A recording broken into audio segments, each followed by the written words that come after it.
I thought about one of my absolute favorite horror movie tropes the other day, the Wax Museum trope. There is so much to enjoy with this trope. Mad artist, chambers of horror, bodies encased in wax. But I realized I haven't seen this trope executed in years. Let's take a look at the films that defined the Wax Museum trope within horror, examine how the trope evolved, and finally discuss whether or not the trope can be resurrected or if we can expect it to sadly rest in peace. Be advised, I will have to go into spoiler territory in order to discuss how each film utilizes this trope, starting with a 1914 silent short film called The Man with Wax Faces. While this doesn't represent either of the two main forms that the trope would follow in the coming century, it was important in establishing the Wax Museum as an effective tool to cause fear on film. Yeah, in this film, the wax figures never come to life, but throughout the runtime, you are waiting in suspense, fully expecting them to. That aspect of the film engages with the concept of uncanny valley, when reproductions of people or places are so close to the real thing that they cause discomfort. The next film we need to discuss is 1924's Waxworks, which is an early example of one of the trope's main forms, the Anthology. In this film, a poet is hired by a wax artist to write about each of the wax figures within his display. It laid the groundwork to take advantage of the diverse cast of characters inherent in a wax museum setting, to create an anthology with a unifying, overarching storyline. We'll return to this form a little later.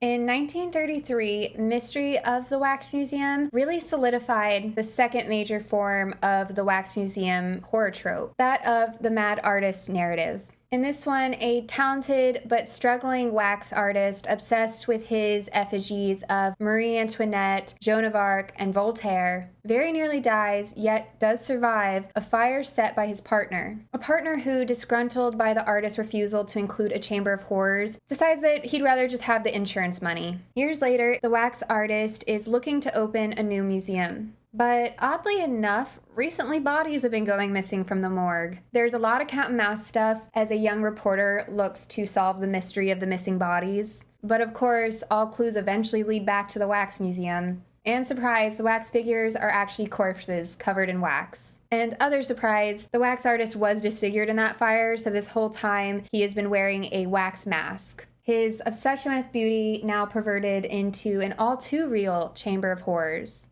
This film was basically remade in 1953 and titled House of Wax. This one stars Vincent Price and is an undisputed classic within horror. House of Wax did mix it up stylistically, because this feels more akin to a gothic hammer horror flick. The artist's sentiment, never said out loud but obviously implied of, oh, if it's horror you want, it's horror you're gonna get, also offer the potential for meta readings within the film. We, the viewers, are indeed the mad artist patrons in this case. We are asking for horror. The next two films I think it's important to discuss can only loosely be associated with the Wax Museum trope, because neither take place in a wax museum strictly speaking. The 1959 horror comedy A Bucket of Blood took elements of the Wax Museum trope as it was just seen in the mad artist context, and used it as a setup for a different art-centric commentary. Here you have a talentless would-be artist desperate for the approval of some beatniks at a local speakeasy.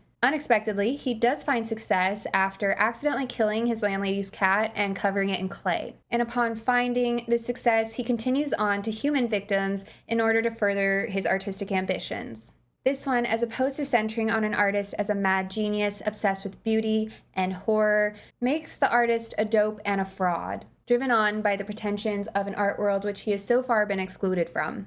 And yet it clearly took inspiration from the whole Wax Museum mad artist form by having yet another crazed artist encasing corpses in a material and calling it art. It took the existing form, but it did say something new. This shift away from the pre-established portrayal of the Wax Museum setting and the mad but genius artist was seen even more drastically in 1979's movie Tourist Trap, yet another film that is a loose adaptation of the Wax Museum form. Instead of a wax museum full of wax figures set in the heart of New York, now you have a tourist trap filled with mannequins out in the boonies. The shift in this film isn't just in setting or sculpting material, it's in the theme. Whereas the classic films focused on the artist obsessed with beauty and horror within their art, Here, the theme seems to be more focused on preservation versus decay.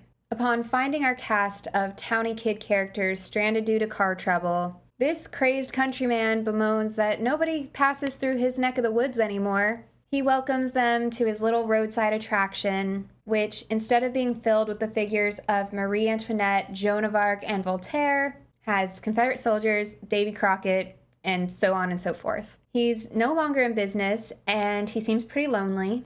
Until later, when we realize that not only has he set up an elaborate living room scene with mannequins posed as his parents, but also he has preserved the actual body of the wife he murdered in a jealous rage. So here, both the decay of rural small-town America and the decay of the traditional nuclear family seem to have contributed to his madness. The focus of the film seems to have shifted to when people can't change with the times, they're either going to die, decay, or go insane holding on to their old way of life, preservation. It was in 1988's horror comedy Waxwork that the Wax Museum trope once again really revisited the anthology form first seen in 1924's Waxwork movie. This time, however, you can really feel the 80s influence with emphasis on classic movie monsters like Dracula, the Mummy, the Werewolf, plus the kind of teen scream vibe so beloved of that decade.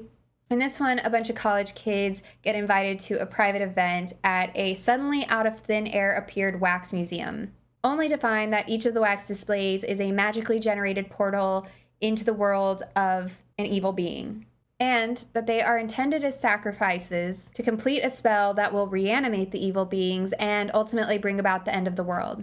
While the characters' conversations seem to already imply that the Wax Museum as a business was on the brink of going out of style in the 80s, it's kind of excused by the supernatural nature of the movie's events. But already you feel like you're getting a warning that this trope is fast approaching a certain expiration date. In 1997, we see a return to the classic period piece mad artist form of the trope in Wax Mask. Apparently, this movie was meant to be a remake of House of Wax and a joint project between Dario Argento and Lucio Fulci. But after Fulci's death, the director ended up being Sergio Stivoletti. While this does spiritually feel like a successor to 1953's House of Wax, there were key changes and added elements in this Jallow-esque interpretation. There was more of a blending of the mad artist and the mad scientist trope that allowed for more experimentation with special effects, the success of which I'll leave up to you, but I did have fun with it overall. Now the artist has figured out a way to transform human bodies into wax effigies rather than just encasing their bodies in wax. He replaces their blood with some kind of mysterious science goo that causes them to go through this transformation without immediately dying. It also paid homage to 1914's Man with the Wax Faces by having an early sequence in which a man bets his companions that he can spend the night in the Wax Museum. Here, they do also expand on the idea of the mad artist wax face as disguise, playing with the idea that he not only made a wax mask of his face prior to its disfigurement, but even further, a whole array of multiple masks mimicking multiple people's likenesses. However, the shift of still living bodies within the wax effigies seems to have had an impact on the final iteration of the Wax Museum trope, which we're about to discuss. Now, we're finally at the most recent, but not very recent, version of the Wax Museum trope. 2005's House of Wax. A group of young adults have car trouble on their way to the big city and wind up in a tiny, forgotten town where, surprise, all the people are actually just corpses encased in wax, and the only living souls are a set of killer brothers. One of which is the talented but violent artist using bodies to populate the town. Clearly, like Tourist Trap, not only do they make use of the decay of rural small-town America, but also the decay of the nuclear family. Just here, instead of preserving a murdered spouse, the brothers have preserved their long-dead mother, eternally resting in her coffin in a funeral scene in the church. But while I have a lot of affection for this one, it didn't seemingly do anything super new with the substance, just tweak the style, taking the old form and putting a 2000s skin on it. Superficially, there is the prerequisite 2000s final girl white tank top happening here, but also the contraption around one of the characters' heads when he's being sprayed with wax is reminiscent of the devices in Saw. There's also the lingering self-awareness of 90s horror in the proliferation of references in this film, from a scene in which the theater is playing Whatever Happened to Baby Jane, to the decision to name the main villain Vincent, a reference to Vincent Price of the original House of Wax. And in the same vein as what we saw in the 90s Wax Mask, the violence is turned up a notch in that the characters aren't either already dead and then encased in wax or killed during the process of becoming wax effigies. They seem to last a while alive within their wax casing before they eventually expire. Let's transition into our conversation about the continuation or possible death of this trope. Can the Wax Museum be resurrected, or will it have to rest in peace? I think that there is hope that we will see a continuation of certain elements of the trope, if not the trope itself. For example, the Black Museum episode of the show Black Mirror. It feels very inspired by the Wax Museum trope. In the episode, the main character winds up at a deserted roadside museum full of dark artifacts, which provide the basis for an anthology. Only the exhibits are pieces of horrific future tech rather than wax figures. For example, a stuffed animal with a woman's consciousness forever trapped inside it. So it mirrors the form, but without wax figures that look like actual people and engage in the uncanny valley. Can we actually consider this a continuation of the wax horror trope? It may be an evolution of the trope, it may be informed by the trope, it may be a reference to the trope, but I don't think we can call this a continuation of the trope. Additionally, I am sure we'll see more movies dealing with the mad artist. But again, maybe not a mad wax artist or sculptor. We've had mad artists in different forms in films for years. That is a larger overarching trope. Just think back to 1960s Peeping Tom. That's a mad artist in the form of a photographer. Or more modern, 2022's The Menu is a mad chef, also a mad artist. We will continue to explore artists who violently force people to be parts of their work. But moving forward, I imagine this will be more centered on AI and its creators than on traditional art mediums and its creators. And that will probably also end up representing more of an evolution than it is a continuation of the Wax Museum trope.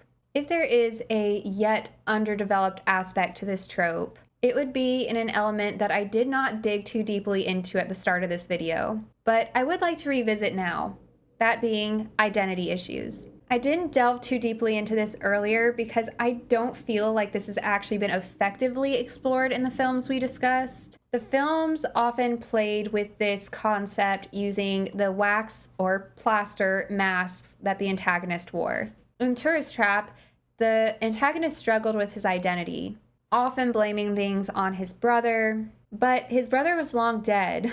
And he was, in fact, donning a plaster mask and taking on the personality of his brother when he would do bad things or things he was ashamed of. Who is he really when he does these things and when he is wearing this mask? Does the mask make the man? And 2005's House of Wax set up a whole thing with twin protagonist and twin antagonist, dipping their toe into moments of, but who is really the evil twin? Here, the wax mask seems to tempt the audience into assuming that one of the two twin brothers is more evil than the other. But that's appearance. That is artifice. Clearly, the brother without a mask is also a psychopath. And yes, I know that at the very end, there's a reveal that there was a third brother, but that was so unnecessary that it can be omitted and not change anything about the film. I don't think any of these movies did much in developing this potential angle. In fact, sometimes it just felt shoehorned in, but maybe someone in the future can flesh this concept out more fully. And I'd like to say that there's a glimmer of hope, clearly, but overall, cue the sad music.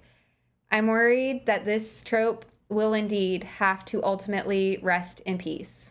Watch a movie come out in the next year or two that proves me wrong. I honestly hope so. That was my take on this trope that I love and have not seen in a long time. What tropes do you hope to see more of in the future? And which do you hope die a slow death in the dark? Let me know.